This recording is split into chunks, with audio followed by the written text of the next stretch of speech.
Buenas tardes. Primero darle la bienvenida a la última sesión del Festival Mazapanuar, que hoy, como broche de oro de las jornadas, contamos con la presencia de Lorenzo Silva, que, bueno, es casi nuestro padrino del festival y de nuestro club de novela negra. Y también nos acompaña José Ramón Gómez Cabezas, que es autor de varios libros del género negro y además amigo también del festival y de nuestro club, y es el que va a hacer las veces de animador o moderador de la charla. Yo simplemente quería dar las gracias a las personas que hacen posible este festival, que es el Ayuntamiento, que nos nutre de fondos, la Biblioteca Regional, que amablemente nos cede este salón de actos, o ayer el Salón Borbón Lorenzana, la empresa de mazapanes, que bueno, se puede decir que da nombre al festival, que es Mazapanes San Teleforo, la librería Taiga, que también es, aparte de patrocinador, colaborador indispensable para que esto funcione, y la agencia AS Comunicación. Y bueno, nosotros, que somos un modestísimo club de lectura que nos gusta el género negro, que llevamos 18 años reuniéndonos en la librería Taiga, empezamos con un primer libro de Lorenzo Silva, precisamente, y bueno, pues nos debió de picar una droga que no nos ha soltado y seguimos reuniéndonos periódicamente. Por cierto, es un club abierto a cualquier persona que le guste hablar de libros en un ámbito abierto y sin ningún tipo de conocimiento previo ni de expertos. Sencillamente nosotros nos reunimos porque nos gustan los libros y nos gusta el género negro y ya está, no hacemos más. Comentamos entre unos y entre otros, a veces si hay suerte viene el autor, como nos ha pasado con Lorenzo algunas veces, y ese es nuestro hobby, y que gracias a todos estos patrocinadores hemos conseguido llegar hasta aquí, la 6ª edición. Lorenzo Silva, yo creo que tiene una trayectoria profesional suficientemente dilatada como para yo decir nada. Es uno de los autores más conocidos de España, yo creo, en el ámbito en general literario. Premios, yo creo que tiene una colección ya muy completita, el Premio Planeta, en fin, muy completita. Debe tener una habitación como los trofeos del Real Madrid, allí colocados todos los trofeos, que eso está bien. Eso significa que hay una calidad literaria muy importante. Él siempre se ha decidido, en la mayoría de los casos, a tratar género policial o género negro, que bueno, eso ya es otra polémica, que haremos un congreso para saber si lo llamamos novela negra o novela policial. Pero bueno, Lorenzo es quizás de los exponentes más conocidos en toda España, por eso siempre que se cita su nombre se asocia. No está mal, yo creo, que se asocie con dos personajes que ha creado que van a trascender, yo creo que hasta el propio Lorenzo, que son Bevilacqua y Chamorro, que son esa pareja de guardias civiles que se dedican a investigar los crímenes por toda España. Son ya muy famosos, han protagonizado películas, además de sus libros, y les suena a todo el mundo. Es uno de los autores que vayas donde vayas y habla de este festival nuestro, que es una cosa de amigos, como los que estáis aquí. ¿Y quién va a ver? Pues mira, lo remata Lorenzo Silva. Ah, ¿Lorenzo Silva va allí? Sí, va allí con nosotros. Ah, pues en fin, suena mucho porque es un autor muy conocido. Y es muy conocido porque hay una obra literaria, yo creo, de mucha categoría. Hay otros libros que son menos conocidos, pero a mí, por ejemplo, me gustan mucho, como lo que ha dedicado a Marruecos, la guerra de Marruecos. O recientemente, yo soy un fiel seguidor de una novela / monografía que se llama Castellano, que a mí me gusta mucho porque reivindica una cosa que, siendo de Toledo y estando en el Alcázar, más todavía, tenemos que reivindicar, que nosotros somos cuna del levantamiento comunero. Y eso Lorenzo lo ha reivindicado muy bien, que nuestro capitán Juan Padilla fue de los primeros en decir que hasta aquí hemos llegado. Y lo dijo con las armas en la mano, acabó mal, bueno, mala suerte. Pero Lorenzo lo está reivindicando y ese espíritu reivindicativo a mí me gusta mucho. Y bueno, José Ramón, le digo, es un autor que es de Ciudad Real, que pues somos pues casi... Bueno, él ha vivido muchos años, pero además al estar en Ciudad Real pues somos primos, en resumidas cuentas. Nos juntamos pues como gente que nos entendemos bien, todos somos de esa región que no existe, que se llama Castilla-La Mancha, que administrativamente sí existe, pero en realidad no. Nosotros somos castellanos, ellos son manchegos, bien, pero nos entendemos bien entre todos. Y tiene una obra también bastante consolidada, muy interesante, con unos personajes del Ciudad Real de principio del siglo XX que a mí me gustan mucho, y anécdotas muy atractivas que ha novelado, y además sigue publicando, que es lo bueno de los autores, que sigan publicando y que no deje de hacerlo. Y sin más, os dejo con ellos y yo ya poco más. Muchas gracias. Muchas gracias. Pues muchas gracias, primo. Buenas tardes a todos. Lo primero que quiero hacer es agradecerle a Mazapanuar, a Joaquín, a todos los que estáis en el club de lectura, el que me volváis a llamar para moderar una mesa, a pesar de todo. Hace 2 años, justo, estaba aquí también moderando una mesa con Lorenzo y con Teresa Cardona, hablando de la Benemérita y de las similitudes que tenían las dos novelas. Y para empezar, pues solté una de las gracias mías, que no tiene ninguna gracia, y dije que Lorenzo era impresentable. Y lo mantengo. O sea, lo ha dicho Joaquín también, lo que pasa es que con otras palabras, sin hacer ninguna gracia, ¿no? Pero esta vez sí que quiero comentar algunas cosillas de Lorenzo. No sé si él estará de acuerdo o no, pero bueno, voy a hacer un barrido un poco particular de Lorenzo, y que luego él me diga si está de acuerdo o no está de acuerdo. Porque además en estos 2 años también hemos coincidido varias veces, y que sí que cada vez le voy conociendo más, le voy admirando más, y yo creo que es una de esas personas que a lo mejor está un poco devaluado, pero a mí sí que me apetece llamarle maestro, por un montón de razones. Bueno, es una persona bastante inteligente, muy inteligente, y esto lo digo con conocimiento de causa, no por conocimiento profesional. Y se le nota en las novelas. Es hijo y nieto de militar, y creo que de alguna manera también se le nota en las novelas, de hecho en las temáticas o un poco en determinados planteamientos. Ha sido abogado durante un montón de años, no sé exactamente cuántos, eran 15 quizás, 12, y también se le nota en las novelas. Es muy buen lector y muy buen recomendador de novelas. Esto no se le nota en las novelas, se le nota en las charlas, evidentemente. Creo que admira a Chandler. Dentro del altar que él tiene ahí de autores está Chandler, uno de los primeros. Es una de las personas más amables dentro del mundo literario que yo conozco, y el último adjetivo que le pongo es que es muy buen escritor. Y esto yo creo que no hace falta que lo diga, pero me apetecía comentarlo. Y viene a presentarnos, o viene a comentar con nosotros, La Innombrable, que a lo mejor alguno podría decir, mira, le ha dedicado un libro a su ex o a su suegra, pero no, esto es un libro mucho más serio, que yo creo que hay temas muy, muy, muy interesantes que vamos a debatir aquí. Yo creo que vamos a debatir porque como todas las novelas de Lorenzo tiene mucha chicha, ¿no? y tiene muchísima sustancia. No sé, Lorenzo, ¿qué nos puedes contar? Bueno, bienvenido, y ¿qué nos puedes contar? ¿Qué quieres contarnos, así para empezar, de La Innombrable? Bueno, pues muchas gracias. En primer lugar, lo que quiero es agradecer que me invitéis una vez más desde Mazapanuar.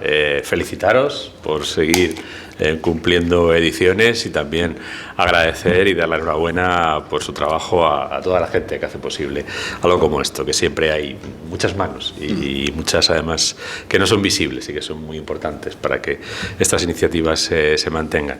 También agradezco a esta casa que nos acoge, que como muy bien has recordado fue cuartel general comunero, entre otras muchas cosas, pero que hoy es una biblioteca pública y que es el lugar, yo creo, donde tiene más sentido que acuda alguien que escribe literatura y que la lee, ¿no? Creo que si algún hogar tenemos los que leemos y los que escribimos es la biblioteca pública, por encima para mí de cualquier otro.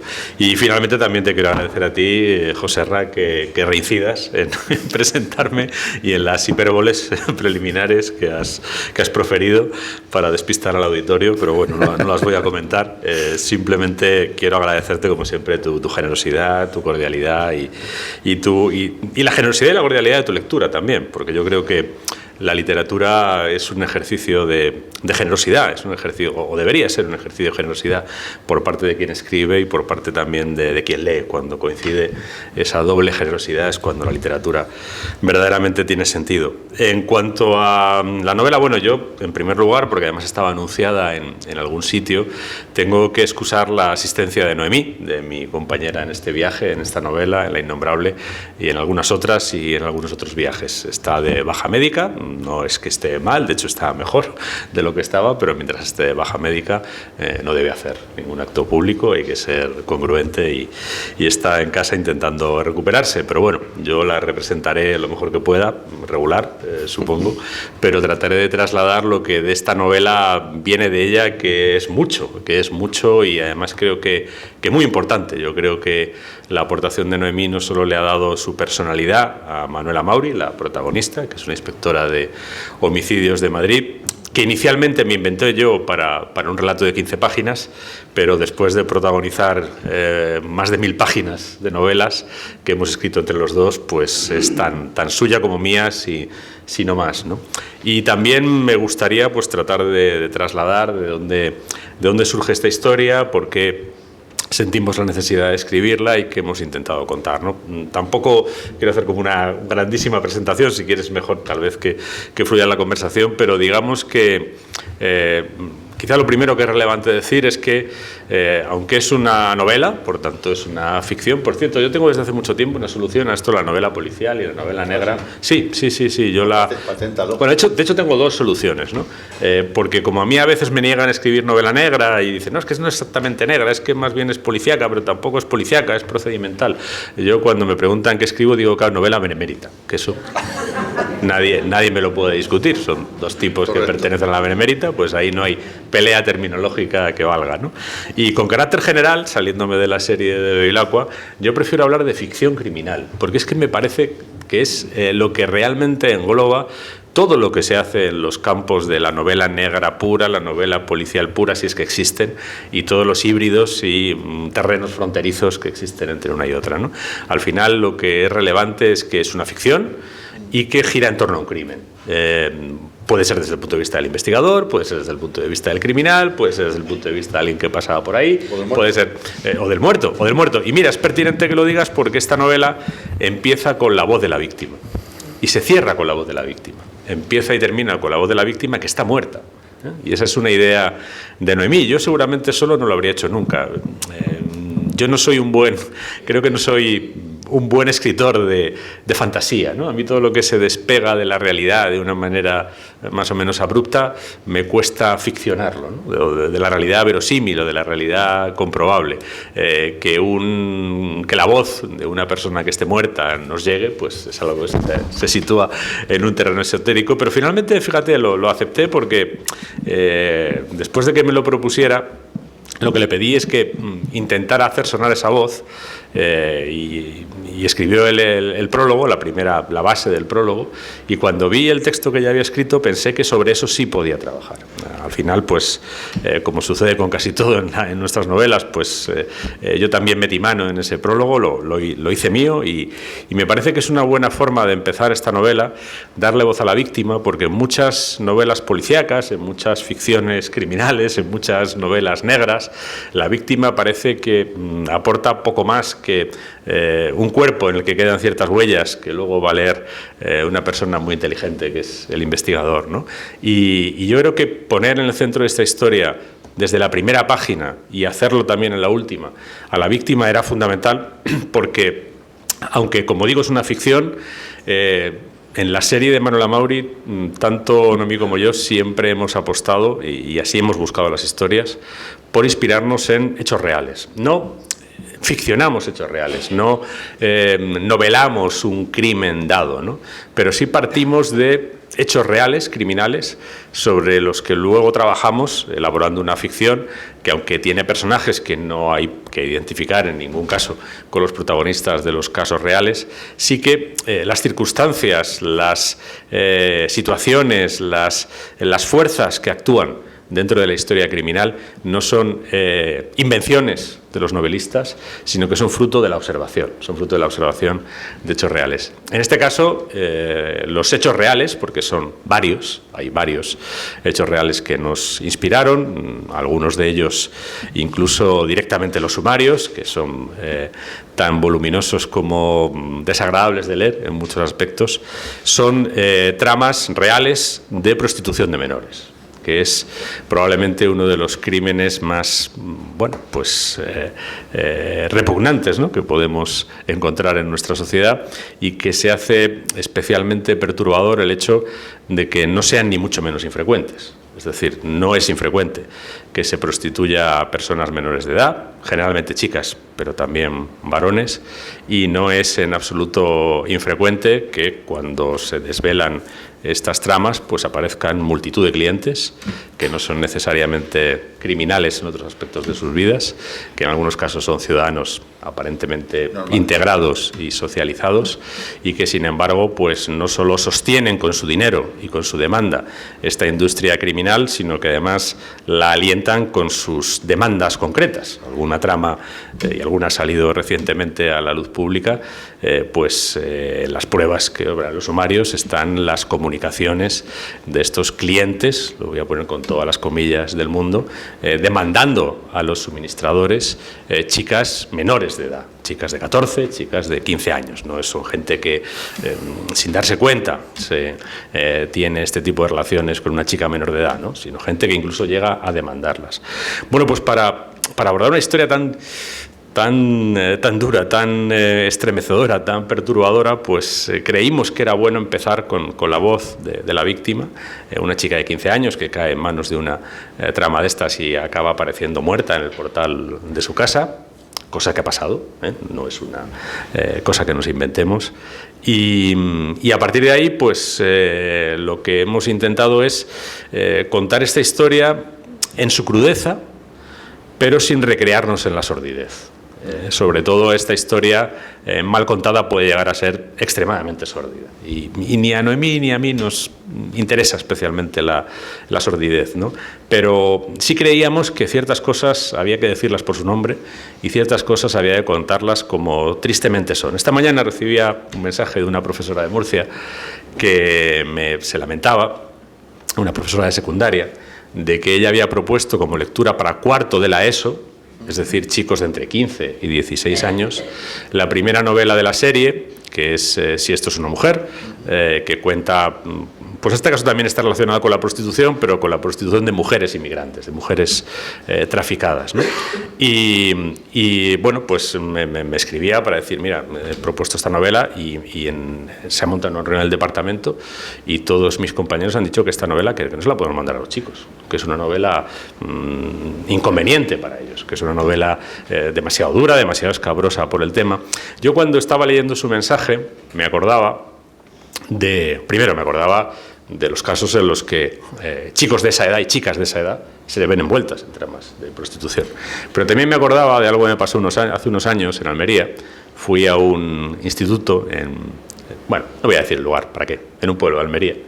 Y en ese instituto, pues bueno, di una charla, tuve una conversación con los alumnos y tomando un café, luego con la profesora, pues en un momento determinado, era uno de esos sitios donde hay, pues ha habido un enriquecimiento rápido, ves muchos coches de alta gama, ves una serie de circunstancias. Y comentando esas circunstancias, pues de repente me comentó, dice, y no sabes la parte peor,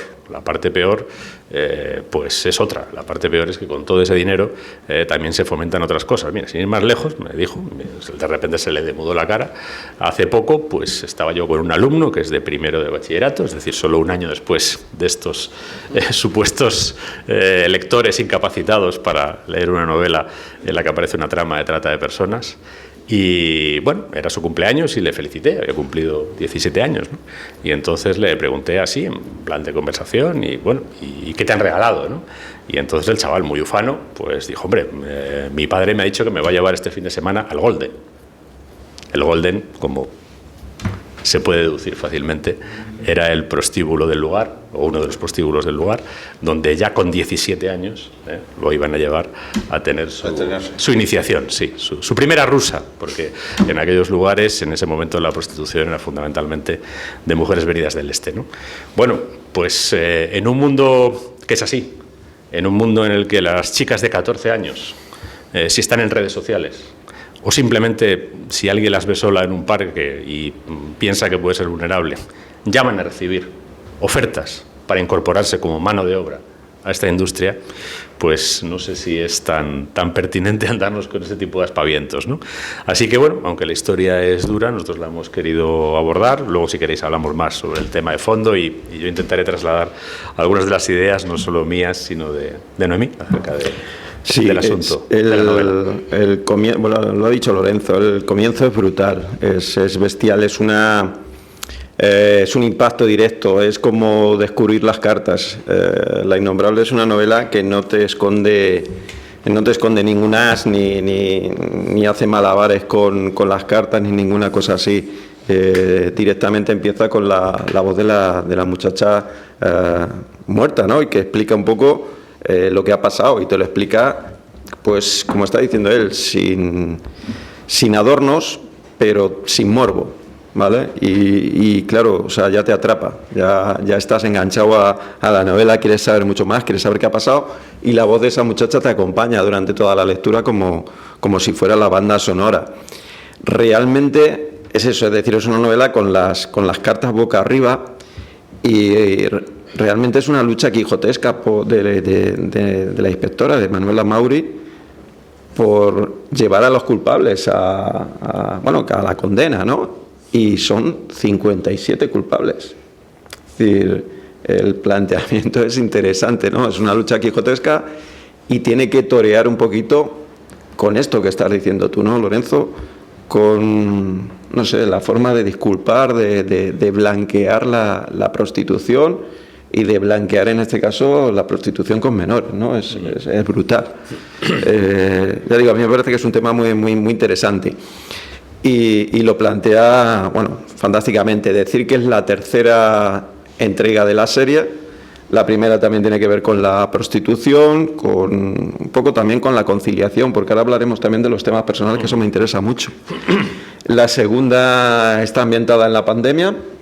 Y esta, bueno, pues que también hay una situación personal muy interesante de Manuela Mauri que hay que comentar. Pero te quería preguntar,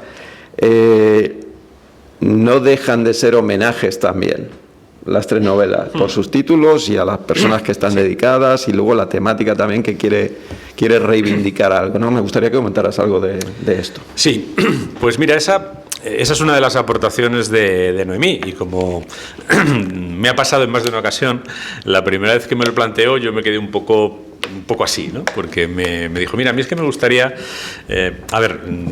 Noemí ha estudiado humanidades, se dedica, aparte de la poesía y la escritura, a la literatura comparada, y le interesa mucho, un poco partir de lo que las obras literarias aportan en nuestras vidas, ¿no? También es un hecho que Manuela Mauri es una policía que lee, como muchos policías y guardias civiles que yo conozco, dicho sea de paso, ¿no? Y que además se encuentra en la lectura, pues no solo una dimensión vital, sino también algo que en más de una ocasión, en esta novela salen en más de una ocasión sus lecturas, pues algo que también le da una pauta en su propio trabajo como policía, cuando se enfrenta a situaciones complejas, a situaciones difíciles, a encrucijadas que le plantean dilemas morales, ¿no? Pues sus lecturas, que las tiene, le vienen y le ayudan. Y bueno, con todo eso, cuando a mí me propuso que la primera novela fuera un homenaje a Primo Levi, y a su Si esto es un hombre, por eso se llama Si esto es una mujer, que es la primera vez que hicimos ese juego, pues yo de entrada no lo vi, me pareció un poco forzado. Le dije, mira, a ver, si encontramos algo que nos dé una razón narrativa para que esta novela se llame así, pues hagámoslo, pero pensemos en eso, ¿no? Y bueno, la verdad es que tardamos poco en darnos cuenta de que la situación de una mujer, como la víctima de ese caso, ¿no?, que es una chica africana que ha atravesado a pie su continente, que ha pasado el Mediterráneo jugándose la vida, que ha entrado por Italia, que ha llegado aquí a España por el País Vasco y ha acabado prostituida en manos de una red en Madrid, en la colonia Marconi, pues a 500 metros de donde Noemí y yo vivimos. Así de dentro del tejido urbano está esa realidad en la ciudad de Madrid, y por cierto sigue existiendo. Pues cuando pensé que en el fondo la víctima de una red de este tipo acaba tan despersonalizada como acababan los internados en los campos de exterminio, y además con fenómenos incluso análogos, ¿no? Por ejemplo, en los campos de exterminio había una figura, que era la del llamado por los alemanes capo, que eran judíos, que estaban igualmente internados, que iban a ser igualmente exterminados, pero que colaborando con sus captores, pues tenían una serie de ventajas. Les daban un poquito la comida un poquito mejor, de vez en cuando, pues si traían unas prostitutas ucranianas, pues les permitían entretenerse con ellas, ¿no? Y a cambio de eso, pues se convertían en verdugos de sus propios compañeros, ¿no? Pues en estas tramas también hay no pocas mujeres que han sido captadas, explotadas, traficadas, prostituidas, y que también contribuyen o colaboran con sus captores a vigilar a las chicas nuevas, ¿no? Entonces, bueno, sobre esa analogía, pues planteamos esa primera novela y pensé, bueno, si esto es una mujer, además el crimen es un crimen que aparte de su crueldad tiene otra circunstancia añadida, que es una circunstancia especialmente desasosegante, que es que a la chica, después de asesinarla, la descuartizan y la arrojan a contenedores de basura. Por cierto, tampoco esto nos lo inventamos porque Noemí y yo seamos dos psicópatas, sino que esto pasó en Madrid con el asesinato de una prostituta de origen africano.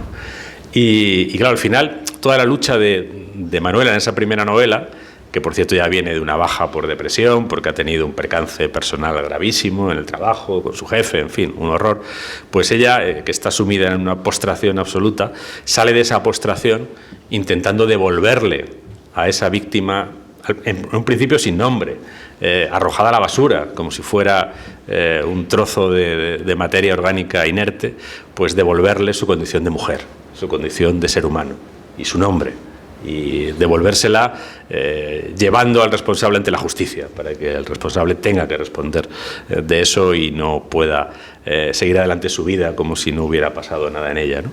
Entonces, bueno, pues en la primera novela tuvo sentido el homenaje y en la segunda lo volvimos a intentar. En este caso, La forja de una rebelde es una paráfrasis de La forja de un rebelde de Arturo Barea. Bueno, es una historia, no voy a entrar mucho en ella para no extenderme.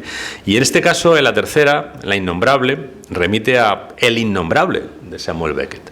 Y Noemí me vino con el título y con la referencia. Y entonces yo le dije, vamos a ver, en fin, a ver si de tanto llevar el cántaro a la fuente se nos va a romper. O sea, en la primera lo hemos podido más o menos hacer, en la segunda lo hemos hecho también, porque, bueno, pues había un personaje en la novela que era una especie de rebelde sin causa, ¿no? Y que remitía un poco a cómo Arturo Barea habla de su propia rebeldía. Pero Samuel Beckett, El innombrable, quiero decir, es un libro bastante difícil de leer. Samuel Beckett es un autor complicado de traer a colación y entonces me dijo, no, yo lo veo muy claro, relétela. Bueno, entonces yo le hice caso y me releí El innombrable de Samuel Beckett y encontré, como las novelas de Samuel Beckett siempre son extrañas, son personajes que no se sabe muy bien ni quiénes son, ni qué son, ni dónde están, ¿no? Y este es una especie de ser que está en un no lugar, ¿no? Y que se siente que es sujeto pasivo de lo que hacen otros y que él no tiene realmente ninguna intervención en su propia existencia.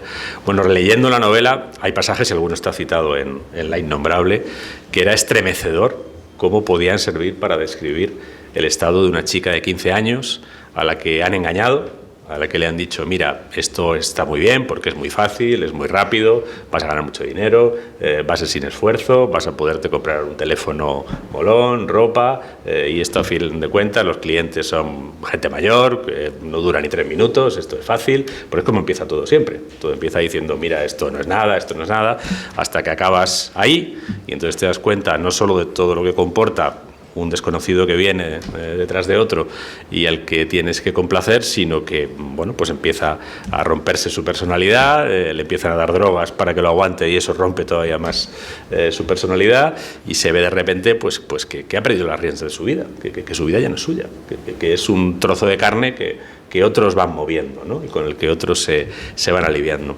Y eso está descrito casi de manera milimétrica en pasajes del Innombrable de Beckett, ¿no?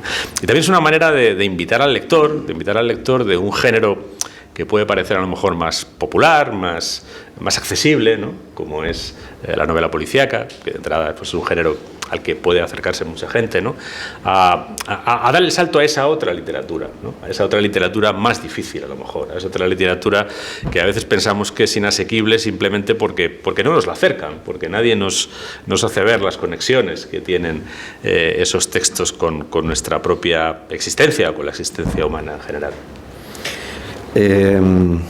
Para que, no sé, igual habéis escuchado comentar a Lorenzo el origen de esa primera novela de Manuela Mauri, pero a mí es que me gusta escucharle un poco, no sé, masoquista o lo que sea, porque se me ponen los pelos de punta como cuentas, te lo escuché en Gijón y en alguna ocasión más, el contar cómo estando en las Islas Canarias vistes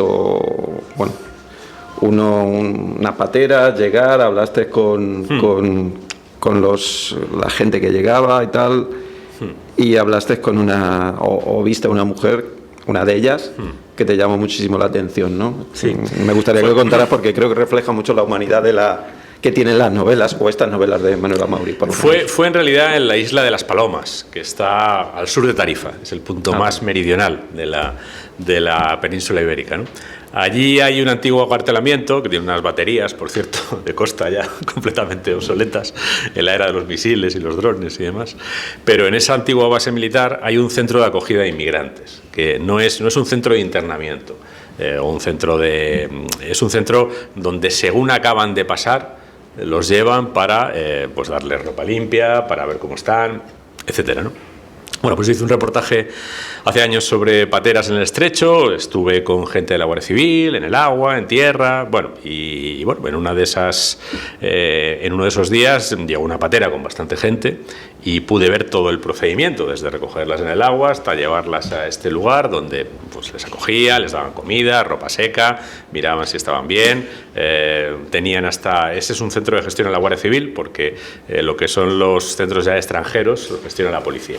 Pero bueno, esto que pues simplemente la acogida casi humanitaria, ¿no? Y ver quiénes son y demás, lo llevaba la Guardia Civil y bueno, pues yo estuve allí y estuve hablando con ellos y una cosa que me llamó mucho la atención.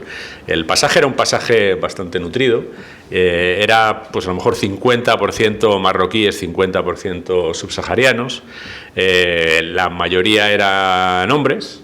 De hecho, chicas marroquíes no había ninguna, pasan de vez en cuando, pero no es tan común. Pero entre los africanos a lo mejor había 2/3 de hombres y 1/3 de mujeres, ¿no? Todos muy jóvenes. Y una cosa que me llamó la atención instantáneamente, porque era muy perceptible, es que bueno, los marroquíes estaban un poco fastidiados, porque en ese momento había un acuerdo de devolución y los iban a devolver. Es decir, el marroquí cuando pisa la playa tiene que salir corriendo y perderse en el monte, porque si cae en manos de la Guardia Civil, como había caído esto, pues su destino era descruzar el estrecho, ¿no? Los marroquíes estaban más o menos cabreados. Pero entre los africanos había una diferencia enorme entre ellos y ellas. Ellos estaban en una fiesta, pero en una fiesta. O sea, ellos ya sabían que los iban a devolver a sus países de origen con los que no hay tratados, que les iban a dar una orden de expulsión, que era una hoja de papel que se guardarían en el abrigo o lo que fuera, y ya se podrían meter y subir pues hasta Bélgica, Francia o donde cada uno de ellos fuera. Pero vi que las chicas estaban tristes, abatidas, silenciosas. Y me fijé en una además que tenía un bebé. Pues por la duración del viaje y las circunstancias, pues un bebé seguramente concebido durante la travesía a pie de África, ¿no? Porque el bebé tenía meses, ¿no? Y entonces, bueno, pues yo le dije, me acerqué ahí, vi que hablaba inglés y entonces le empecé a decir, le pregunté, no me decía nada y, bueno, intentando consolarla, confortarla o yo qué sé, ¿no? Le dije, oye, ya has cruzado, ya está, tú y tu hijo estáis bien y, bueno, te van a notificar formalmente una expulsión, pero ya te vas a poder quedar aquí, es decir, el peligro que habéis corrido, pues ya ha pasado y ahora... Y de repente la chica se me quedó mirando así y me miró pues como... lo he dicho muchas veces de la manera más cruda posible, ¿no? Yo me sentí como delante de alguien que estaba mirando a un imbécil, ¿no? A alguien que no sabía de lo que estaba hablando. Luego ya me di cuenta de lo que realmente pasaba. Esa chica, como todas las chicas, los que pasaban, pues podían ser de dos tipos, ¿no? En general son gente que le ha pagado el dinero a la mafia correspondiente y que tienen algún lugar en Europa y lo que van es a trabajar o a buscarse la vida o a irse con su familia, los hombres, quiero decir, ¿no? Pero las chicas, todas, sin excepción, son mujeres traficadas. Lo que tienen que hacer en cuanto salgan de ese centro es llamar al número de teléfono ya de España, donde les aguarda el que las va a explotar sexualmente, porque si no, la red sabe que han pasado, la red sabe que están vivas y tienen que ponerse enseguida a disposición de la red, porque si no hay represalias contra sus familias en origen. Entonces lo hacen inmediatamente. Bueno, a mí, o sea, los ojos de esa mujer me acompañarán toda la vida. La mirada de esa mujer que ya era una esclava y que ya era consciente de que había llegado al lugar donde se iba a hacer valer su esclavitud, y se iba a hacer valer su esclavitud pues porque hay conciudadanos míos, gente como yo, que pagan 50 euros porque esa chica sea una esclava, porque esa es la realidad. Si no hubiera esos conciudadanos míos que pagan esos... A mí, mira, yo trabajaba durante un tiempo en Capitanaya y alguna vez salía muy tarde, ahí en el norte de Madrid, ¿no? Y a mí en un semáforo se me ha subido en el coche una chica de estas. Me ha abierto la puerta del copiloto y se me ha sentado en el asiento del copiloto. Y lo hacen porque, entre otras cosas, hay un tipo vigilándola o una tipa vigilándola que está pendiente de que sean proactivas para captar clientes. Pero son esclavas. Gallina de piel, que diría Cruyff. Vamos a centrarnos también un poco en el tema que te he dicho antes que me gustaría comentar, y es Bevilacqua ya estaba preocupado por el tema de la paternidad, lo mostraba en las novelas, por el tema de la familia, pero en Manuela Mauri también, evidentemente. Lo que pasa es que es el otro punto de vista, el punto de vista de la maternidad. De hecho, la novela La Innombrable es una declaración de una madre a un hijo, explicándole su trabajo, ¿no? Y está muy presente tanto la conciliación, la enfermedad, como la maternidad. Supongo que eso ha sido algo muy, muy consciente. No sé hasta qué punto os ha costado trabajo o discusión en la pareja o puntos de vista diferentes, o si estaba planificado así desde un principio incidir en este personaje, en ese aspecto, y hacerlo muy, muy humano. Pues mira, aquí voy a intentar representar a Noemí, a ver si lo hago bien, ¿no? Manuela Mauri ya nació en ese relato que escribí yo solo, que se titula Carabanchel Blues, hace 8 años más o menos, si no me engaña la memoria. Ya nació como madre. Ya nació como madre divorciada, además, con grandes problemas de conciliación en ese primer caso, que la llaman de noche y no tiene de entrada con quién colocar a sus 2 hijos, con lo que es el primer problema que se encuentra. Pero a lo largo de la serie se ha desarrollado más esa dimensión, entre otras cosas porque cuando yo le propuse a Noemí que ese personaje, que en principio había nacido para un relato y podría haber muerto ahí, de hecho a lo mejor eso habría sido lo más normal, ¿no? O lo más probable, me estaban proponiendo, porque me llegaron varias propuestas, convertirlo en un personaje de novela. Cuando yo le pregunté si ya lo veía como personaje de novela y me respondió que sí, lo que yo a continuación le planteé, un poco, no sé, casi de forma intuitiva, es, oye, ya habíamos escrito 3 libros juntos, y si intentara yo hacer la novela, ¿te gustaría que lo hiciéramos juntos? ¿Lo harías conmigo? Y me respondió también bastante rápidamente que sí, y me dijo, ¿por qué? Dijo, mira, te digo que sí porque este personaje yo lo entiendo, es decir, es madre como yo, tiene más o menos mi edad, hay cosas en ella con las que yo conecto y con las que quiero conectar.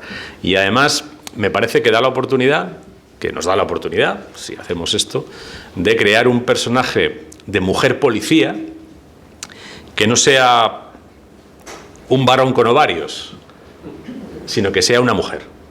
Que sea una mujer que tiene alma, carácter, cuerpo, circunstancias, sinsabores, reveses, alegrías de mujer. Que no sea la más dura de la comisaría, que no sea alguien que está permanentemente compitiendo con los hombres por ser como ellos, ¿no? Por beber como una cosaca, por no tener ningún tipo de vida familiar o ningún tipo de sensibilidad más allá del trabajo, ¿no? Este es un personaje que ya en ese primer relato, lo primero que le pasa por la cabeza cuando la llaman para levantar un cadáver en Carabanchel es: ¿y qué hago con mis 2 hijos? Que los tengo aquí y todavía son pequeños, ¿no?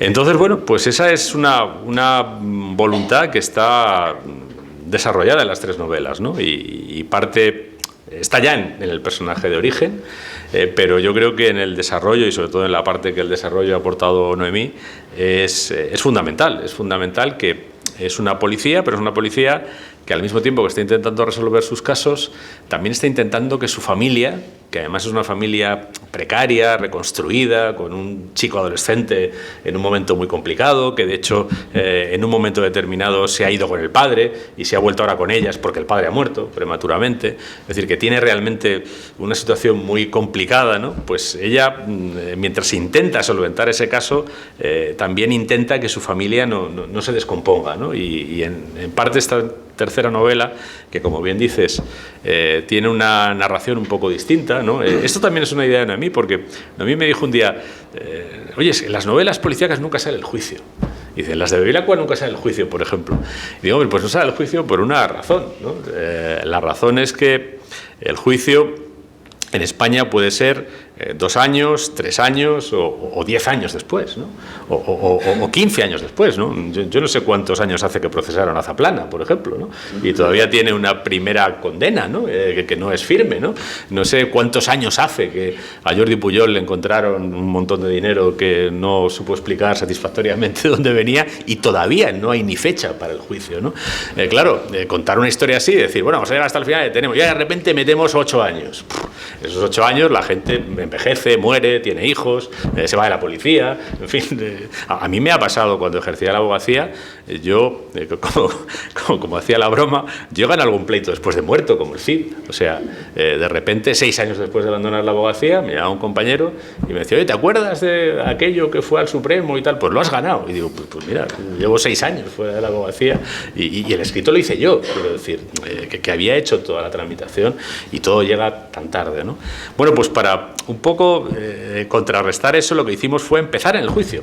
Y entonces toda la historia se cuenta como un flashback, con lo que no hay ese hueco, no hay esa rotura anticlimática, ¿no? De la narración, de llegar a un sitio, parar la historia durante 3 años y luego volver.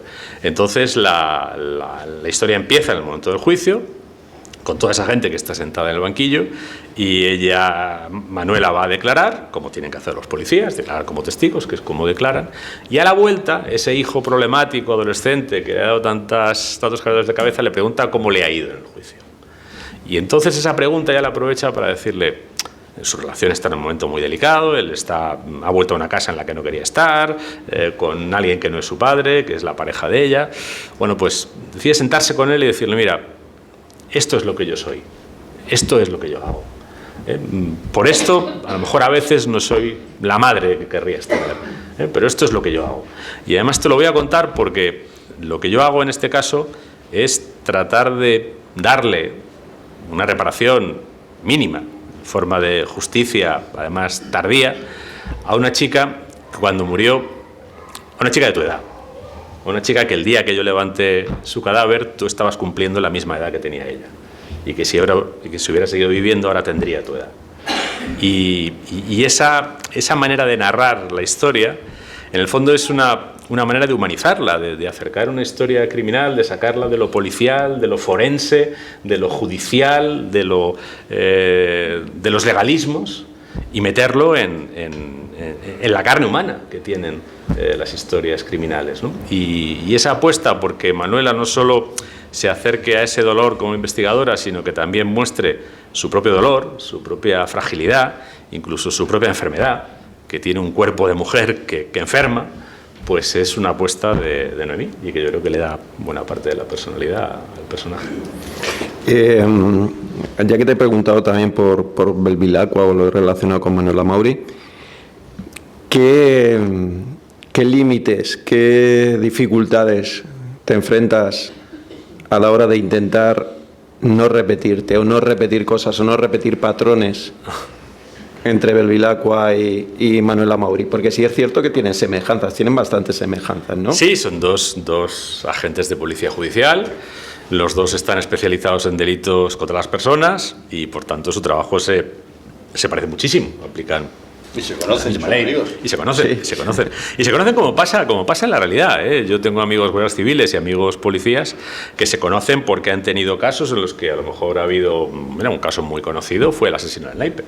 El asesino del Naipe asesinó gente en zona de la policía y en zona de la Guardia Civil. Finalmente se entregó a la Guardia Civil en Puerto Llano, pero ahí estaban investigando el grupo de homicidios de la policía y el grupo de homicidios de la Comandancia de Madrid de la Guardia Civil, con lo que ahí se conocieron, porque entre otras cosas tuvieron que intercambiar información, ¿no? Yo creo que la manera de no repetirte, a ver, hay ciertas cosas que se repiten. Al final, cuando detienen a alguien, a todos les aplica la ley de enjuiciamiento criminal, porque es lo que tienen que hacer.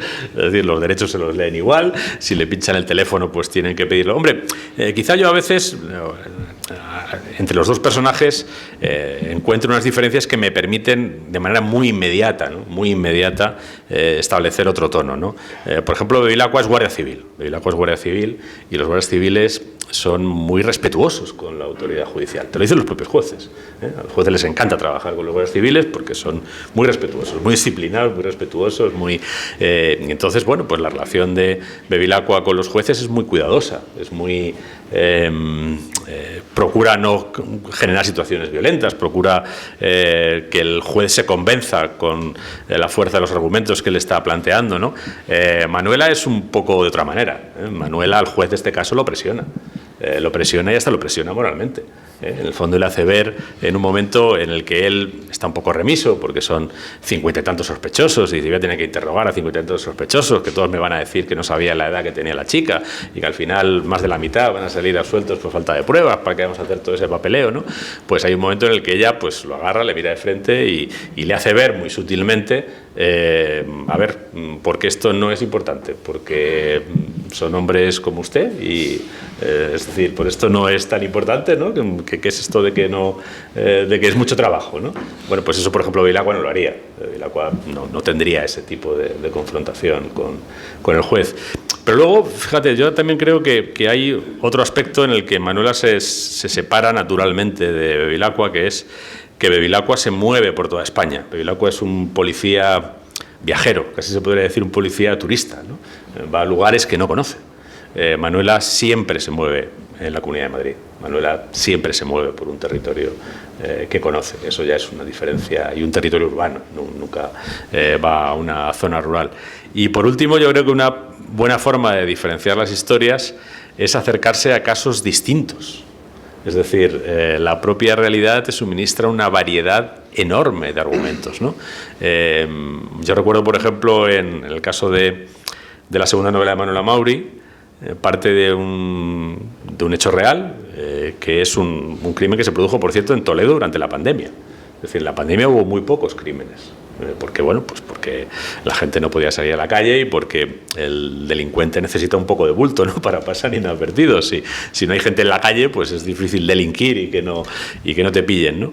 Pero hubo crímenes y hubo en particular un crimen en Toledo que fue el asesinato de una pareja a manos del hijo de él. que además era un hijo adolescente, ¿no? Pues cuando nos enteramos de esa historia y profundizamos en ella y demás, que es decir, no es un ajuste de cuentas como el que ha habido hoy en Barcelona, ¿no? De un estibador que llevaba años vinculándose con los narcos y que le han metido un tiro en la nuca delante del colegio de su hijo, ¿no? Bueno, pues es un crimen profesional.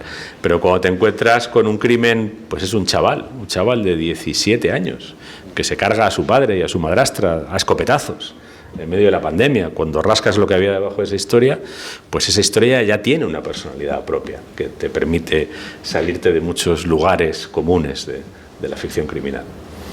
Bueno, ha llegado... Perdona, quería, si me permites, quería preguntar una cosa. Claro que sí, de primo. carácter casi personal. Porque el hecho de escribir a cuatro manos, como era el epígrafe del encuentro, era... Sí. ¿Cómo escribir a cuatro manos? En tu caso hay una cosa que yo personalmente también lo he experimentado. Escribir a cuatro manos tiene una característica cuando lo haces, por ejemplo, con un amigo, con un familiar. Pero cuando lo escribes con la parienta, a cuatro manos, tiene doble... Que en mi caso, yo he tenido un trabajo con mi mujer, trabajábamos los dos juntos. Entonces, pensando en ti, yo decía, claro, a la hora de cenar, mientras que estás preparando los platos encima de la mesa, este capítulo está fatal. Y esto así no puede seguir. Tiene que ser todavía mucho más duro, ¿no? Que cuando uno tiene su horario de trabajo, confronta, rehacemos el capítulo, cuando decir, no, Lorenzo, no me cortes más el capítulo, que yo así, y bueno, ¿cómo lo haces esto? Bueno, yo creo que es importante. Yo he escrito con otras personas, ¿eh? Lo que pasa es que novelas solo he escrito con Noemí. Porque escribir un guión de cine o escribir un guión de televisión, una serie, por ejemplo, que he escrito una serie con otras 5 personas, ¿no? O incluso una crónica, un reportaje, he escrito libros de crónica con otras personas, ¿no? Pues ahí, digamos que se puede hallar o se puede encontrar un punto más o menos neutro, ¿no? En el caso del cine y la televisión es muy fácil, porque al final el que escribe es el director y los actores, ¿no? El guión es como una especie de texto preliminar nada más, ¿no? Pero en el caso, por ejemplo, de un reportaje, pues bueno, encuentras un tono, ¿no? Que sea más o menos confortable para todas las personas y trabajas sobre eso, como al final se trata de poner una información, de hacerla ordenada, hacerla atractiva, de hacerla... Es fácil más o menos consensuar, ¿no? Yo he escrito con un militar, he escrito con un periodista, he escrito con un guardia civil y un periodista, y desde esa diferencia de perfiles y lo que cada uno aporta y demás, y con un objetivo común que es informar sobre algo, ¿no? Y que la crónica sea lo bastante exhaustiva y rigurosa y veraz como para que tenga algún valor, pues ahí digamos que es más fácil ponerse de acuerdo. En una novela no, en una novela es muy personal, en una novela cada frase cuenta, cada palabra que dice un personaje define su carácter y define el carácter del que escribe y tiene que estar alineada con su mirada. Bueno, Noemí y yo nos conocemos mucho, pero mi mirada no es idéntica a la suya y mi tono no es idéntico al suyo, ni mucho menos, ¿no? Y además viene de la poesía y yo me he dedicado más a la narrativa o a la crónica o al periodismo, ¿no? Con lo que creo que la única manera de hacerlo es con alguien con quien tengas mucha confianza, con alguien con quien puedas ser sincero y con alguien que tengas la sensación de que lo que tú propones le resulta valioso y lo que ella te va a proponer te va a resultar valioso a ti, en principio. A lo mejor no estarás de acuerdo en todo, a lo mejor hay puntos donde hay matices de sensibilidad que hay que ajustar, pero trabajas con alguien que lo que va a traer a la mesa va a ser interesante, va a sumarle a lo que vas a escribir. Si no tienes ese convencimiento, creo que no lo debes hacer, porque entonces van a surgir una y otra vez los conflictos. Nosotros tenemos discrepancias, pero las discrepancias las dirimimos, y las dirimimos con el consenso. Es decir, hay una máxima que tenemos: si algo no convence a los dos, no va en la novela. Ya está, eso es muy sencillo. Y nos intentamos convencer hasta que ves que eso no llega a más, ¿no? Y bueno, pues esto me lo guardo para mis novelas. Afortunadamente escribe las suyas y yo escribo las mías, ¿no? Con lo que podemos, lo que no compartimos, podemos llevarlo a otro espacio, sí. Y bueno, pues sí, a veces es verdad que nos ha pasado mucho de tomar decisiones en el coche, o sea, viajando. Yo tengo una casa en Illescas y vamos con cierta frecuencia entre Illescas y Getafe, pues en esos 25 minutos, que no suelen ser más, pues algún título ha salido, por ejemplo, o alguna decisión ha salido de eso. Y alguna vez pues hemos discutido hasta por alguna palabra, ¿no? O por, no sé, algún adjetivo, ¿no? Hay adjetivos que a mí no me gustan y hay adjetivos que a ella no le gustan, ¿no? Y cuando no conseguimos ponernos de acuerdo, pues quitamos el adjetivo. Y normalmente la novela gana siempre. Cuando quitas un adjetivo siempre mejora. Entonces, ¿recomiendas escribir con la pareja a cuatro manos? Si la pareja en cuestión se entiende, está dispuesta a negociar y está dispuesta a vivir con naturalidad una tensión que es una tensión normal de la creación y que no hay que convertir en una tensión personal. Vale, bueno, pues hablando de recomendaciones, yo tengo una petición desde el Club de Novela Negra de Ciudad Real. Sí. Estuviste el año pasado en Mancha Negra y, bueno, triunfó la charla en general y tus recomendaciones lectoras en especial. Entonces, tengo esa petición de, por favor, pregúntale a Lorenzo que nos recomiende, que nos diga algunos títulos que los buscamos inmediatamente. Uf, qué compromiso. ¿De ficción criminal o puede ser de cualquier cosa? Uno de cada, venga. Uno de cada. Pues mira, de ficción criminal, lo más interesante que he leído yo este año, con diferencia, que además tiene que ver con Getafe Negro, ha sido gracias a Getafe Negro, es a un novelista chino que se llama A.Y. y luego separado Y. En algunos sitios aparece con A.H. y luego Y. Sí. Y la novela se llama Una pizca de maldad. Es una novela breve, contada desde el punto de vista de un criminal autor de un crimen atroz, gratuito, crudelísimo, incomprensible. Y tiene muchas cosas interesantes. Es un autor que conoce bien la tradición literaria occidental. En el fondo es una especie de versión del Extranjero de Camus, del Proceso de Kafka, de Crimen y Castigo de Dostoyevsky. O sea, es un libro que recoge esa herencia, pero está pasado por el tamiz de la mirada china, ¿no? y de la forma oriental de acercarse a las historias y a los personajes. Y luego te cuenta pues cómo es la mecánica policial en la China contemporánea. Es decir, ¿qué pasa cuando se comete un crimen? Porque este hombre ha sido policía en una ciudad del interior de China, ¿no? Que es de donde procede.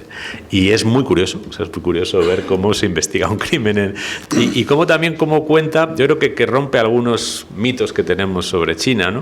O sea, cómo yo no conocía China hasta el año pasado, ¿no? Que además allí fue donde le conocía, allí en Pekín, antes de que luego ha venido a Getafe, pero ya le conocí allí, ¿no? No le he podido leer hasta fecha reciente porque él me dio su novela en chino, pero es un idioma que no manejo, lo tengo ahí como recuerdo. Pero la novela, por cierto, está traducida, muy bien traducida, porque allí tiene otra traducción, otra novela, que se llama Despiértame a las 9:00, es el título, no es un título muy allá, pero bueno, que está retraducida del inglés, y bastante mal. O sea, yo casi no recomiendo leerla porque la novela es muy interesante, pero la retraducción la desfigura tanto, es que tiene hasta topónimos en inglés. O sea, en lugar de decir arroyo pone creek, ¿no? En fin, cosas que dices, esto casi mejor no hacerlo, ¿no?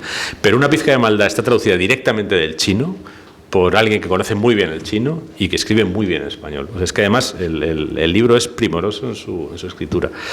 Y luego, pues fuera de la ficción criminal, pues a ver, este año, mira, es que esto a lo mejor es demasiado raro, no sé si recomendar un libro tan raro, pero bueno, voy a recomendar uno menos raro. El que voy a recomendar raro, si alguien quiere leer cosas raras, es Declaración de persona física, de Elfriede Jelinek, la premio Nobel austriaca, que en realidad es una historia kafkiana. Lo que pasa es que Elfriede Jelinek es una autora muy densa, está llena de referencias filosóficas, Heidegger, en fin, pues es todo el rato muy alemán, muy germánico más que alemán, pues ya es austriaca, pero es un libro muy interesante porque cuenta cómo la administración alemana la persiguió por supuesta evasión de impuestos y es un ajuste de cuentas con el Estado alemán y es un ajuste de cuentas con Alemania. Es un ajuste de cuentas con Alemania porque Jelinek es de origen judío y Alemania gaseó a toda su familia. en la Segunda Guerra Mundial, ¿no?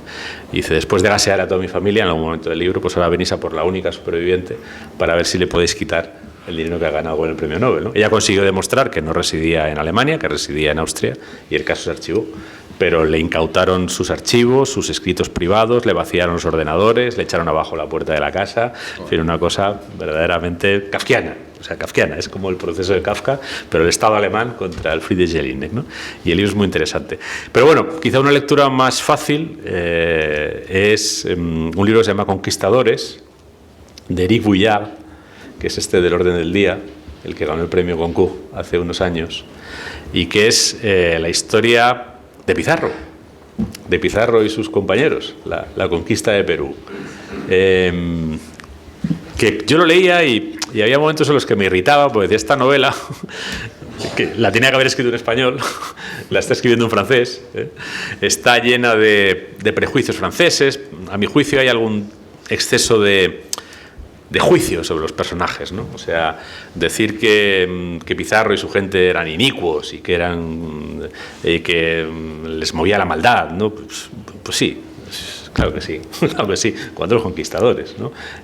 No creo yo que los que conquistaran el Senegal para Francia les moviera la nobleza y el afán de mejorar la vida de los senegaleses, ¿no?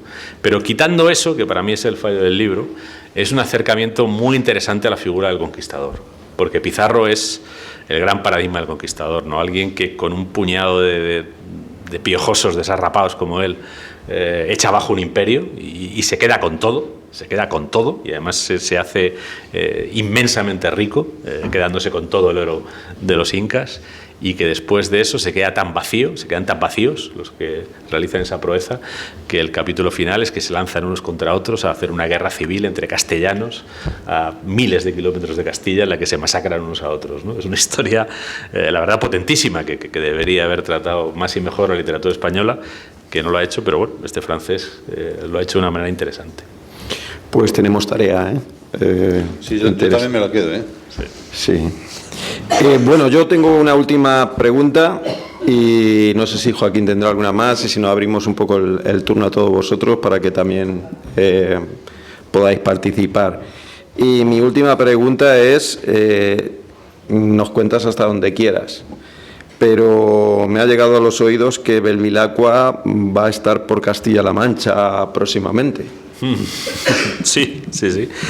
A ver, yo he terminado la novela, la próxima, que es la 12ª novela, que saldrá en marzo del 25, y estamos en la primavera de 2020, que es donde me toca, porque yo voy con un poquito de retraso en la vida de Bevilacqua. Por tanto, pues todo el mundo recordará la primera de 2020, que es lo que sucedía entre nosotros. Y esa historia, que es, digamos, la investigación en pandemia de Bevilacqua, en este caso, en realidad hay dos crímenes a la vez.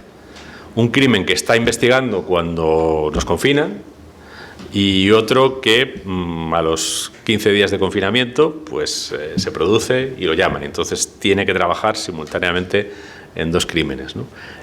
Uno más o menos a distancia, porque el lugar es Extremadura, Badajoz, y allí hay parte de su equipo, que por cierto se queda confinada en ese lugar, ¿no? como el resto de la gente, y el otro es en Toledo. El otro es en Toledo, sí. El otro es en Toledo.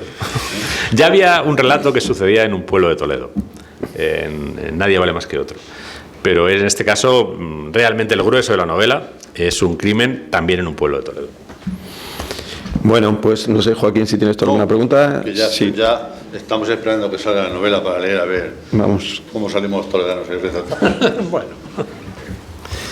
Bueno, pues si hay alguien que quiera hacer alguna pregunta, tenéis aquí a Lorenzo, que con la amabilidad que le caracteriza, seguro que os la contesta. Hay una novela de Bevilacqua que trata también sobre el tema de la prostitución y eso. Ha salido en varias novelas de Bevilacqua. Que yo recuerde, la prostitución aparece en la primera novela de Bevilacqua, donde el gancho para tender la trampa a la víctima es una prostituta. También aparece en La reina sin espejo, donde la periodista que muere por investigar una trama de prostitución. También aparece en La marca del meridiano, donde hay un crimen, donde el propio crimen tiene que ver con la relación de la víctima con una prostituta y con su relación con los que llevan una red de prostitución. Y en El mal de Corcira, en La llama de Focea, vuelve a aparecer ese personaje y vuelve a aparecer su relación con esa trama de prostitución. Sí. En Tantos lobos también, ¿no? En Tantos lobos, estoy pensando, en Tantos lobos no. Tantos lobos, las víctimas son siempre chicas, pero caperucitas, que por eso se llama así, pero en un caso es una chica adolescente a la que un adulto capta por internet, pero no para prostituirla, sino para tener relaciones con ella. En otro caso es una niña pequeña, en otro caso es una mujer joven, pero que también ha entrado en una relación con otra persona a través de internet, y en otro caso es una chica adolescente que muere a manos de una compañera. Ahí no hay prostitución que recuerde. Yo conocí al menor que mató a sus padres. Sí, claro. No me sorprende. Vaya historia esa. En el club de lectura os habéis leído la novela, ¿sí? ¿Nadie quiere comentar? ¿Nadie se anima a comentar lo que os ha parecido para animar al resto de gente a que se las lean? Yo he de decir qué compromiso, que pregunte lo que quiera. El resultado fue favorable, porque bueno, la gracia de cuando se juntan 15 o 20 personas, al final siempre hay unos que les gusta y el resultado fue favorable. Bien, es verdad que Lorenzo Silva siempre juega en terreno propio cuando le ponemos de tarea en el club, pero sí hubo unanimidad, sobre todo principalmente por el tema. Es una cosa que casi todos los que vamos ya tenemos cierta edad, ya tenemos hijos mayores, y esto parece como le habrá pasado, os habrá pasado, te toca más de cerca. Sí, claro. Yo tengo 3 hijas, vamos, a mí estas historias me estremecen, ¿no? Y sobre todo me estremecen los detalles, que al final es un poco por lo que siempre intentamos partir de historias reales, aunque luego inventemos, ¿no? Porque los casos reales son los que tienen esos detalles, ¿no? El detalle del principio, ¿no? Que es un detalle tomado de una historia real, de que aparece una chica muerta en el portal de su casa, y que cuando se accede, que tiene 2 teléfonos móviles, por cierto, uno de ellos ha desaparecido porque lo lleva encima y se lo han quitado porque es una posible prueba, pero la chica tiene otro teléfono móvil, y en ese teléfono móvil, cuando el padre les da la clave, porque se la sabe, y la policía mira el teléfono móvil, aparecen los teléfonos de 50 y tantos hombres mucho mayores que ella. Pues es que ese detalle, eso no es una invención, eso pasó en un caso real, ¿no? Ya solo eso te estremece, ¿no? Cuando luego ves el perfil de esos 50 y tantos hombres, ¿eh?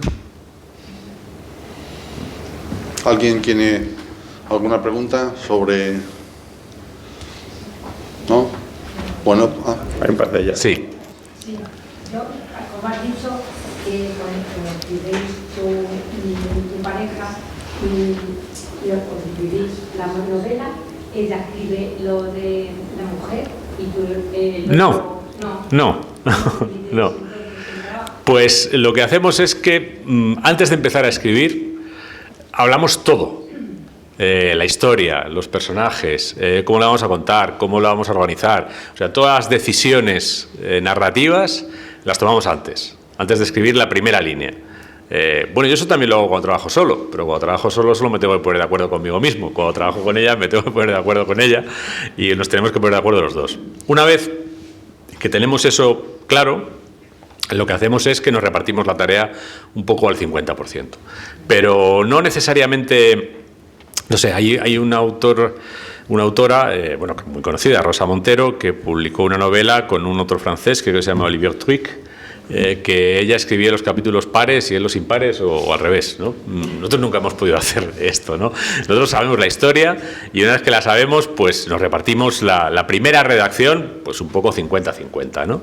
En función del tiempo que va teniendo cada uno. Pues no sé, si yo estoy en ese momento terminando una novela, pues a lo mejor empieza ella, yo lo retomo cuando ella va por la 4ª parte, y lo que intentamos es que el texto base el 50% lo hagamos cada uno, para repartir esa tarea. Y una vez que tienes eso hecho, pues ya cada uno tiene que trabajar sobre la parte del otro, es decir, cuando yo escribo un capítulo o partes de un capítulo, porque a veces no es un capítulo entero, a veces a lo mejor yo escribo pues una escena dentro de un capítulo y se la paso, ella la lee, me dice, pues esto me parece bien, esto me parece mal, yo pondría esto otro, bueno, pues ponlo, me lo pasa, lo miro, y lo mismo con lo que ella escribe, ¿no? Y hay una idea, es decir, hay ideas que a lo mejor vienen más de mí, ideas que vienen más de ella, ¿no? Por ejemplo, pues los temas policiales, judiciales, etcétera, muchos de ellos vienen más de mí porque yo tengo también una experiencia profesional, ¿no? Y los temas que tienen que ver más con Manuela como madre, como mujer, como trabajadora, como, no sé, como por ejemplo, Manuela está enferma en sus 3 novelas, ¿eh? En la primera tiene una depresión, en la segunda tiene unas hemorragias y en la tercera tiene otra enfermedad, ¿no? Pues todo eso, digamos que las ideas son de Noemí, ¿no? Pero eso no quiere decir que ella escriba eso y no escriba nada del otro, y yo escriba lo otro y no escriba nada de eso, ¿no?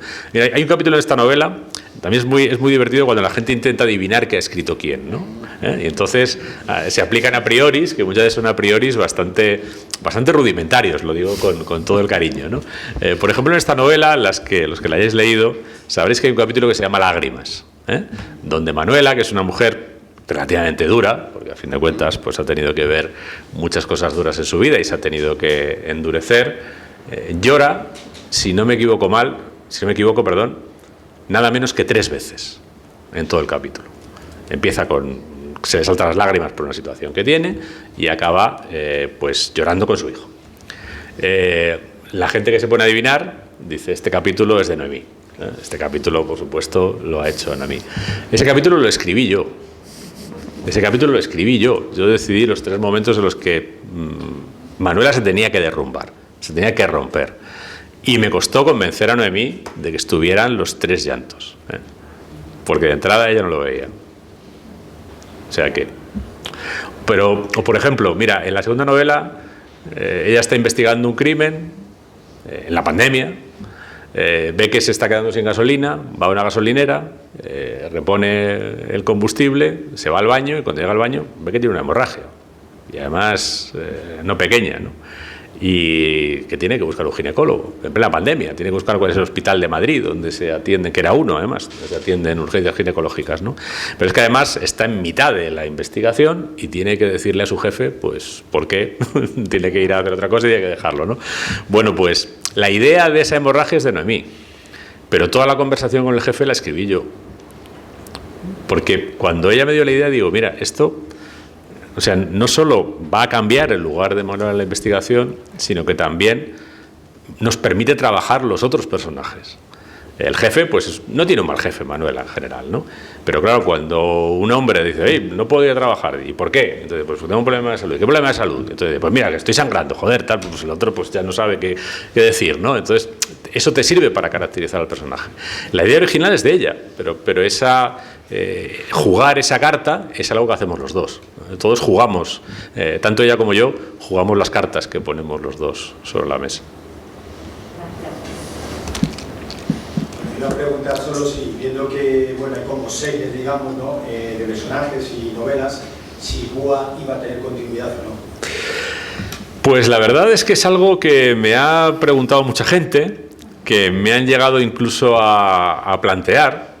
Yo nunca pensé en ese personaje como un personaje serial, me parecía que era un personaje para una historia singular, única y que además es una historia muy amplia, ¿no? Porque abarca desde su juventud, casi su niñez, hasta su madurez, ya bastante maduro, y en el fondo era el arco completo del personaje, está contado en esa novela. A ver, a mí no me parece inconcebible, no me parece inconcebible porque la novela, sin destriparla, ¿no? Pues no acaba ni con su muerte, ni con su aniquilación, ni con su ruptura, digamos, ¿no? Con su ruptura con la organización a la que perteneció. En realidad acaba de una manera que podría tener una continuidad, ¿no? Se podría imaginar que alguien como él, que tiene esas capacidades singulares que tiene él, pues a lo mejor en otro momento alguien podría intentar movilizarlo otra vez y podría encontrar la manera de movilizarlo, ¿no? Aunque él no quiere. Él no quiere, y además no quiere volver a hacer lo que hizo, no quiere volver a ser lo que fue. Pero bueno, a veces la vida pues encuentra la manera de convencernos, ¿no? De volver a ser lo que no querríamos ser y volver a hacer lo que no querríamos hacer. Con un amigo, pero bueno, vuelve a sus contactos antiguos. Sí, o por cualquier cosa, ¿sabes? Quiero decir, al final todo hombre tiene su punto débil, ¿no? Y si alguien se lo trabaja, pues... no está cerrado, no lo he descartado, pero yo ahora mismo tengo 5 novelas en la cabeza y ninguna sería la segunda parte de Púa, ninguna. Pero no te voy a decir que no lo voy a hacer nunca, ¿eh? No te voy a decir que no lo voy a hacer nunca. A mí no me importaría que me pasaras alguna, ¿eh? Y así te liberas. Pues si estoy un poco agobiado porque tengo que escribirlas, pero bueno. Bueno, ¿hay más preguntas? ¿Sí? ¿Alguien más? ¿No? No. ¿Ayuda a la convivencia el compartir el trabajo de escritores y Sí, le da otra dimensión. Le da otra dimensión que no es mala. Que no es mala, porque cuando estás trabajando con la persona con la que convives en un empeño común, que además has encontrado, tampoco esto fue inmediato, o sea, la manera de aprender a escribirnoslas juntos es algo que hemos ido desarrollando novela a novela, y hemos ido afinando novela a novela, ¿no? Pero cuando tienes una dimensión que tiene que ver con la creatividad, que es compartida, donde los dos tenemos la convicción, si no tuviéramos quizás sería diferente, de que trabajando juntos hacemos algo que acabe mereciendo la pena para los dos y acabe mereciendo la pena trabajar sobre las ideas del otro. Cuando tienes eso, pues tienes una dimensión más en tu vida que suma y no resta, porque no escribimos juntos. De hecho, a veces estamos trabajando los dos, ella en una casa y yo en otra, ¿no? O sea, diferente sería si estuviéramos en la misma habitación mirándonos todo el rato a través de la mesa, ¿no? Y viendo si trabajamos. Pero como en realidad es un trabajo que compartimos mentalmente, espiritualmente, emocionalmente, no física ni mecánicamente, pues es una dimensión más que tenemos, es un tema más que tenemos de conversación y es un tema en el que además es gratificante conversar sobre él, porque cuando vamos en el coche, a lo mejor haciendo un viaje largo y de repente estamos trabajando en una novela, ahora estamos ya pensando en la cuarta, ¿no? Y estamos todavía encajando cosas, pues si de repente tienes 150 kilómetros de meseta, ¿no? Para conducir, y esos 150 pues puedes ir hablando, que lo puedes ir haciendo mientras conduces, ¿no? Sobre algo, ir avanzando en una idea, pues estás poniendo algo en tu vida que le viene bien y que al final pues llegas y al final del viaje pues has avanzado, ¿no? También supongo que depende mucho de cómo te lo tomes, ¿no? Y no quiero plantear que todo es idílico, ¿eh? También discutimos, o sea, también hay momentos en los que no vemos un personaje de la misma manera o no, pero bueno, en general el balance es mucho más favorable que desfavorable. Luego podemos compartir, por ejemplo, con los lectores, ¿no? O sea, por ejemplo, pues esta mañana cuando me ha llegado a mí el mensaje de la profesora, pues le he dicho, mira, que sepas que hay profesores intentando que los chavales lean a Manuela Mauri, ¿no? Para que, entre otras cosas, sean más conscientes de algunas cosas, ¿no? Pues eso, cuando lo has hecho tú solo, no lo puedes compartir con nadie. Cuando lo has hecho con alguien, es una alegría que compartes con alguien. Sí que subestimamos mucho a los adolescentes, pero esta novela sí que creo que sería muy interesante que la leyera un determinado número de chavales, bachillerato o algo así. Lo que pasa es que, claro, están otras historias con la presión, con el estrés de la EBAU, movidas de estas, pero yo creo que sería francamente interesante. O sea, sobre todo el tema que toca, no sé, a mí no sé, yo siempre que he tenido presentaciones en institutos o se han leído alguno de mis libros, me han aportado unos puntos de vista que me parecían alucinantes, o sea que jamás habría yo pensado en eso, lo habría contemplado con los ojos que ellos lo contemplan, y creo que sería interesante, no sé, igual en algunos profesores y algunos institutos se asustan, pero yo creo que no sé, los subestimamos y están suficientemente preparados como para hacer un análisis igual de valorable que el que podemos hacer los adultos. Y si me permites, mira,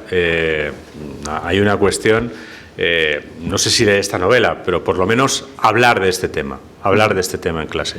Yo el otro día estuve en una mesa sobre trata, prostitución y demás, Y en la mesa había varias personas, todas muy conocedoras del tema, gente que se dedica a la persecución de la trata en la policía, en la Guardia Civil, desde asociaciones de ayuda a mujeres que logran escapar de la trata.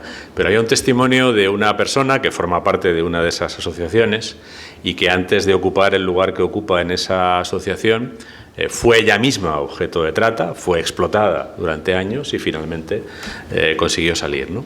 Y dio dos datos que me pareció que deberían difundirse en horario de máxima audiencia, sobre todo para todos los padres y para todos los y las adolescentes, o las y los, pues pensamos solo en chicas, pero ahora contaré una pequeña historia terrible. Dio dos datos, y son dos datos que remueven, pero que creo que habría que tener. Hace años, decía, cuando yo estaba en esto, ¿no? Cuando a mí me trajeron aquí a España, ella era de origen brasileño, cuando me trajeron a España y cuando yo me vi envuelta en esto, pues las nacionalidades de las víctimas de trata con fines de explotación sexual, pues eran unas, ¿no? Y todas las 10 primeras eran extranjeras, pues muchas brasileñas como yo, muchas, bueno, y hizo el recorrido, ¿no? Dice, en este momento, en el año 2024, la primera nacionalidad sigue siendo Colombia, que es un lugar desde el que se trafica a muchas mujeres. Pero la segunda nacionalidad de mujeres traficadas, tratadas y explotadas es España, españolas. Y en mi tiempo, lo que se buscaba, y lo decía así porque ella ha sido una chica, se buscaban mujeres exuberantes y tal, ahora lo que se buscan son chicas cada vez más jóvenes. Ese es el gusto predominante de la clientela ahora mismo. Es decir, que esta industria busca principalmente víctimas jóvenes y la segunda nacionalidad es españolas. Luego, fíjate si es importante o no que a las adolescentes, la parte que toca a las mujeres españolas, se les hable de esto. Y se les hable de cómo se acercan, de cómo las engatusan, de cómo las captan, de cómo de entrada nadie se acerca a una chica a decirle, mira, te voy a meter en un infierno donde vas a pasar por las manos de un montón de tipos repugnantes y te vamos a drogar y vas a vivir despersonalizada. Nadie les dice eso. Lo que les ofrece es una cosa fácil, de dinero rápido, de no tener que... rápido, ligero, limpio, seguro, porque además le vas a ir a un piso donde hay un tipo vigilando para que nadie te haga nada, tal. Todo es color de rosa. Si no, habría que decirles más a nuestras chicas esto. Pero el que piense solo en chicas, hace 15 días estaba en un acuartelamiento de la Guardia Civil hablando con un montón de gente que se dedicaba a labores de policía judicial. Y me contaron una historia en la que las víctimas eran todos chicos, unos cuantos, por cierto, menores de edad. ¿Cómo era el modus operandi? Chavales que jugaban bien al fútbol, que los captaban de otros países, en este caso sí eran extranjeros, les ofrecían a alguien que decía ser un ojeador para equipos europeos, venir a Europa para entrenar y estar cerca de los mercados y empezar a pasar pruebas y demás. Los chicos venían y una vez que estaban aquí, por cierto, chicos en general provenientes de familias muy pobres, para no tener ningún tipo de soporte al que luego recurrir, pues cuando ya estaban aquí, por cierto, situación más o menos irregular y demás, no terminaban de salir las oportunidades, estaban en una casa, en un sitio donde los tenían y demás, no les daban mucha comida, no les daban, bueno, en fin, empezaban a pasar hasta hambre física. Pues llega el momento en el que ese manipulador dice, oye, pues mientras encuentro los equipos y tal, a ver, claro, os dais un dinero y hace falta, os tenéis que mantener. ¿Cuál es la solución que les da? Hacerse un perfil en Grindr, que es la red social para contactos sexuales entre homosexuales, y ofrecerse por dinero. Y acabaron todos los chavales prostituidos, varios de ellos menores de edad. Todos. Ese es el mundo en el que vivimos, ¿eh? Ese es el mundo en el que vivimos. Bueno, a ver, yo creo que es un buen momento para finalizar lo que es la charla, porque seguro que hay libros y libros por firmar por parte de Lorenzo. Por mi parte, que le des un abrazo muy fuerte a Noemí y bueno, pues todo el ánimo, y yo creo que de la parte de todo el mundo, y mucho ánimo para que continúe el proceso de recuperación. Y te esperamos, supongo, en Mazapán, hablo por Joaquín, en Mazapán Noir del año que viene. Para presentarla. Y en Mancha Negra, por supuesto. La Toledana. Esta novela. La Toledana. Claro, por obligación. Sí, cómo no. Claro. Muchas gracias. Bueno, gracias a vosotros. Muchas gracias.